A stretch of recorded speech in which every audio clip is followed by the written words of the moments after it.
This is the Investor Connect podcast program. I'm Hall T. Martin. I'm the host of the show in which we interview angel investors, venture capital, family offices, private equity, and many other investors for early stage and growth companies. I hope you enjoy this episode. Investor Connect is a 501c3 nonprofit dedicated to the education of investors and startups for fundraising. Please consider donating $100 to the program to help others in their investor and entrepreneur journey. You can find the donate button on the investorconnect.org website. Well, hello, this is Hall Martin with Investor Connect. Today we're here with AJ Shepard, co-owner of Uptown Properties. Uptown Properties offers a full range of property management services tailored to you as an investor, homeowner, or landlord. They have an extensive portfolio of single-family homes, townhouses, and condos in the Portland metro area. AJ, thank you for joining us. Hey, Hall. Thank you very much for having me on. Appreciate it. Well, great. Well, let's get right into it. How do you maximize investment property profits? There is a lot of ways to do that, but number one thing I think is reducing vacancy. Vacancy is the silent killer. The least amount of time that you can have that property vacant and working for you, the better off you are going to be. A couple ways you can do that. Number one is try to get it turned over as soon as possible if it becomes vacant. And probably number two is try to not have it go vacant. Get good tenants in there that are going to stay a long time, continue to pay rent. You can do that through good screening and, just kind of trying to figure out what it is that your tenants are looking for and keep them in. So if I want to get into it, how do I raise money on my first deal? What should I be doing? Well, that is a good question. It depends, I think, kind of on where you are in your investing career. If it's your first real estate deal and you're pretty young and you don't have a lot of money, finding money with investors or other people's money is an option. I would say start out by doing a single family home or a duplex or a fourplex. It's pretty easy to get residential financing for that, and having a property manager manage it. Typically find something a little bit under value that you can add value to with some construction that will allow for you to raise the price. Typically you can refinance after you've done some renovations to it. And that's typically what we call the BRRRR method. It's the buy, rehab, rent out, refinance, and repeat. So the acronym BRRRR. Oh, cool. That's great. So let's back up for a moment and let's talk about your background. What was your background before investing in real estate? So I graduated college with a mechanical engineering degree and went to work for an industrial contractor.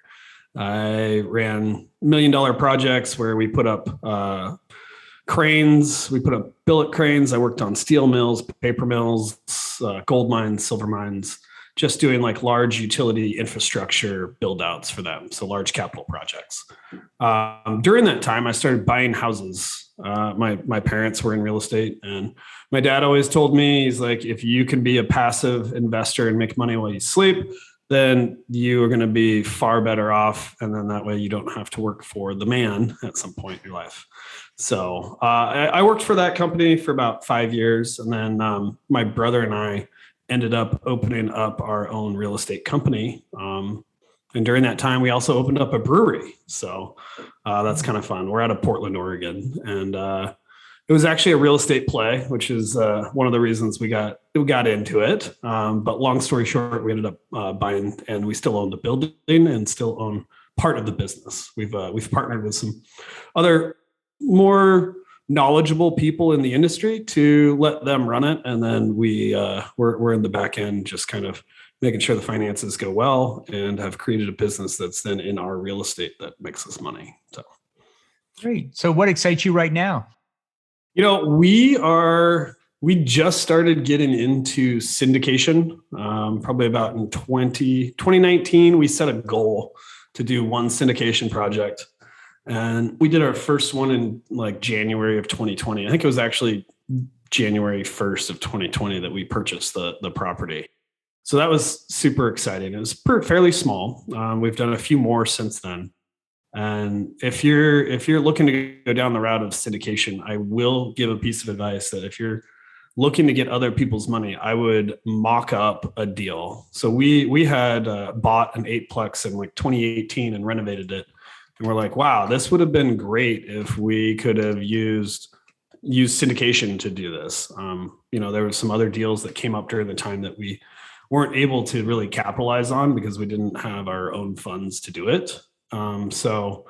Using syndication as a tool to raise money and buy apartments was a great thing. But so we mocked up that 8-unit deal, and we got the LLC for it. We did all the marketing for it. We figured out how to get all the software. Like we really took it, got really detailed about it, like as if that was an actual deal. And then with that, we could take that marketing material and we could go talk to other people and say, hey, if we don't have this right now, so it creates a low pressure situation with that person. And you're like, but if I had something like this in the future, is this something that you would be interested in? Because it's really hard to be like, if you don't have anything to present or show someone, it's really difficult to talk about ethereals and what could be. So having something concrete that is available as a talking piece is a really good thing to have when trying to break into syndication and kind of get your first deal. Great. So you see a lot of real estate properties out there and a lot of investors. What's your advice for people investing in real estate? What do you tell them to do before they write that check? Definitely vet the operator. You want someone that has a bunch of experience, someone that knows what they're doing, someone that is not going to take your money and run off to Mexico or somewhere else, right? Like you want to make sure that they're in business and going to stay in business. From the perspective of the deal, you definitely want to make sure that the deal makes sense. Like make sure that they're using conservative underwriting. Like they're only appreciating the deal at what the market says that it should appreciate, that rents are at or below market for their pro forma. You want to make sure that they're not charging a huge amount of fees that make the deal go underwater. I mean, ultimately, you want to be very, very sure that you're going to get your money back and that operator is going to perform. Great. Then let's talk about the state of investing in real estate. How do you see the industry evolving from here? That's a good question. So currently we've got interest rates are super low right now. Inflation is starting to happen. We're starting to see apartment prices go up. People's buying power has increased with interest rates being so low. And I think that there is still a lot of money out there from the government and also just people, I think, selling their gains off the stock market. So it's fairly competitive. I am not one to predict the future, but I would be willing to bet that in order to curb inflation, interest rates are going to have to go up a little bit. We may see a stall in the pricing. So there may be some opportunities for buying in there as well. So that's kind of like what I believe for the real estate market. Overall, I think material prices have gone up significantly in the last year. So this is a lot different than 2008, 2009. So I don't think that we are going to see this like bubble and a crash. The replacement value or the replacement cost for the value of the real estate is really kind of in tune. It's not like super out of whack. So like in 2008, 2009, we would see that like material prices were low, but these sky high real estate prices, and it just didn't make sense. Like you could just go out and build something for much less and then sell it for more. So whereas like we're in this spot now where the construction prices are near much closer to the sales price of existing product. Great. Well, aside from interest rates and lumber prices, what do you think is the biggest change we'll see in the next 12 months? I really think that we are going to see inflation. I really think that some of the costs that are being passed down just have not hit the end kind of consumer yet. So we're seeing these logistics happen, even from coming from China and everything else. And like those costs, it takes time for that to be passed down. Because I mean, there's 3 to 5 different intermediaries that it has to hit, and each of them has to kind of realize it and then increase prices. And I think that, like, I don't know about your guys' market, but here in Portland, I don't know, a couple of years ago, I could probably get a like nice hamburger at like $10 to $12, and now it's more like 16 to 18. So it's that type of thing. There's a economic indicator. It's called the Big Mac theory, and it's like how much does a Big Mac cost? Just because McDonald's does such a high volume that they're fairly good at kind of predicting what happens. So I don't know. Maybe take a look at Big Mac prices across the U.S. and see what's going on. Well, great. Well, so you talked a little bit about your criteria for selecting a piece of property. What's your overall investment thesis? Where are you spending your time looking the most for these deals? We are vertically integrated in Portland, Oregon. And even more specific, we don't manage anything east of 80th on the east side of Portland. So we even like niche down into like a specific area, and that's like Southwest Portland. So we spend most of our time talking with brokers, talking with owners, talking with people in those areas to pick up properties. And honestly, we're probably willing to pay maybe a little bit more than the next guy, just because we're so in tune with what the rents are, what the purchase price has been going for, where the market's going. And so like we're able to probably be more effective than some institutional investor coming from outside, just because we're in this market day after day and have been for the last 15 years. Well, aside from familiarity, is there something else about that sector that's really attractive? We like Portland. It's an inbound job market. People are moving here all the time. The landlord laws here are also, if you've seen Portland in the news, can be a little difficult. So I think that takes away a little bit of the competition. Honestly, I think a lot of the US is kind of headed towards that route. I believe I heard somewhere that Australia is 60 to 70% of the rentals in the country are professionally managed, whereas the US is like 20 to 30%. And as the laws get more difficult and harder to manage, you get a lot of the self-landlorded type properties moved over, and the self-managed properties need to go to professional management because it just gets so cumbersome. And I do see in our market, I've seen definitely a fair amount of family-owned apartments being turned over. It's the next generation of kids, millennials, whatever you want to call it, are just not that interested in learning how to manage property. And as it's gotten harder, it's a steeper learning curve for them to get up to speed. Great. So what's the challenge in investing in real estate, aside finding the right property and so forth and keeping it occupied? What do you think is the main challenge you see your investors encounter? The houses and duplexes and like small multifamily investors that we see, the challenge is in finding the deal. There's not a lot of product out there. I don't believe that they're making more product either. We see a lot of single family developments going out, but there's just not a lot more of that multifamily. And currently it's still, even at its high price, it's still a good deal compared to like a single family home.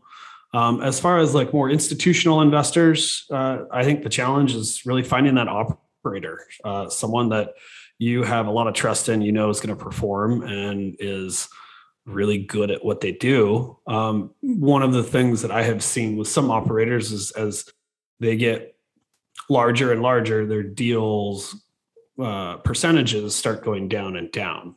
So it's trying to find that happy medium of like, how do you want to grow your investment, but also like, how much do you trust the operator? It seems like demand's going up for more housing out there, but it doesn't sound like supply is going up in the area. Why the mismatch? Is the question specific to Portland, or are you talking about US national? Portland. Yeah. So in Portland, we have an urban growth boundary, and the city of Portland doesn't allow a lot of development outside that. So it's like an artificial island. So it can be kind of compared to like San Francisco or New York.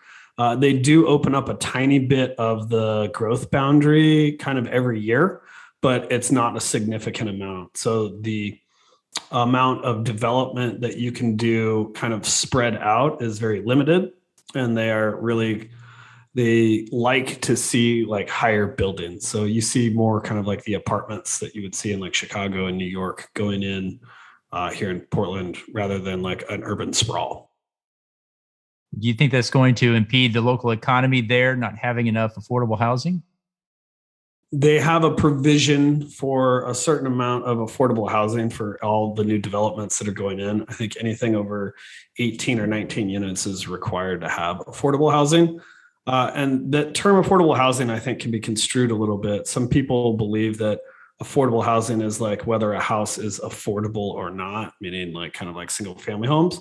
Affordable housing is actually a code written into the zoning codes that is a certain type of market rent that has to be offered. Typically, HUD will actually own some properties. That's housing urban development. And they are the ones that kind of monitor that. And if your property is a HUD property, typically it'll apply, like when it's being built, if it's 100% affordable housing, it'll apply for a tax credit for like the first 15 years. This is, I know just enough to be dangerous in this arena. So I don't know that I can comment with too much knowledge. It's definitely something that like I'd like to learn more about. But currently I'm just kind of, I know enough to be dangerous with it.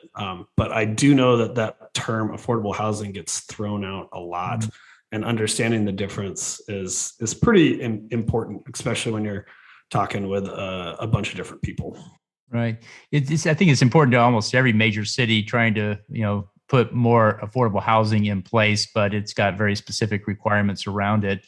Yeah. But you see a lot of different applications. You see single family, multifamily, duplex, and so forth.